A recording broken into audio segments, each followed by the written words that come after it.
চলে এসেছি ভগবানের ভোগের রান্নাঘরে। এই যে রান্না করব আজকে আপনাদের নতুন একটা রেসিপি দেখাবো, তাই সব কিছু রেডি করে নিয়েছি। নারকেল কোড়াটা আমি মিক্সিতের মধ্যে দিয়ে দিয়েছি, একটু জল দিয়ে এরকম পেস্ট করে নিলাম, দিয়ে কাপড়ের সাহায্যে ছেঁকে আমি নারকেলের দুধটা বার করব। আজকে যে রেসিপিটা করছি এটাতে নারকেলের দুধ লাগবে। তো আমি এখানে কাজু বাদামগুলো বেটে রেখে দিলাম, মটরের ডালটাও একটু জল দিয়ে আমি এই যে মিহি করে বেটে বাটিতে ঢেলে রাখলাম।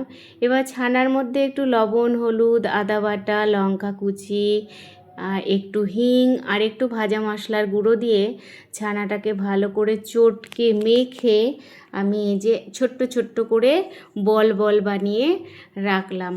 তারপরে আবার মটরের ডালটা যে বেটে রেখেছি সেই ডাল বাটাটার মধ্যেও আমি লবণ, হলুদ, আদা বাটা, লঙ্কা কুচি, ভাজা মশলার গুঁড়ো আর একটু হিং দিয়ে ভালো করে সব কিছু মিশিয়ে নেব এই ডাল বাটাটার সঙ্গে। এবার আমি ছানার বলটা মটরের ডালের মধ্যে কোটিং করে এই যে মানে ছানাটা ভেতরে থাকবে আর ওপরের আবরণটা ডাল বাটার, এভাবে বড়াগুলো আমি গরম তেলে লাল লাল করে ভেজে তুলে নিলাম।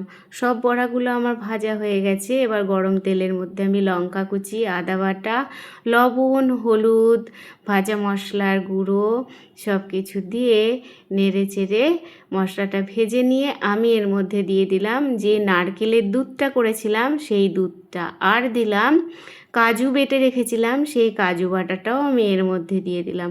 তারপরে দেখুন ভালো করে ফুটে গেছে। আমি এর মধ্যে এবার এই ভেজে রাখা বড়াগুলো দিয়ে দিলাম। তো এই রেসিপিটার নাম হচ্ছে মটর ডালে পুর ভরা মালাইকারি। তো আপনাদের যদি এই রেসিপিটা ভালো লাগে দেখে তো বাড়িতে অবশ্যই আপনারা বানিয়ে খাবেন। অনেকে আছে পুরো শ্রাবণ মাসটাই নিরামিষ খায়, তো ভেবে উঠতে পারে না যে কোন দিন কি রান্না করব। তো এই রেসিপিটা কিন্তু তাদের জন্য খুবই ভালো। আজকের ভিডিওটা এ পর্যন্তই, দেখা হবে পরের ভিডিওতে।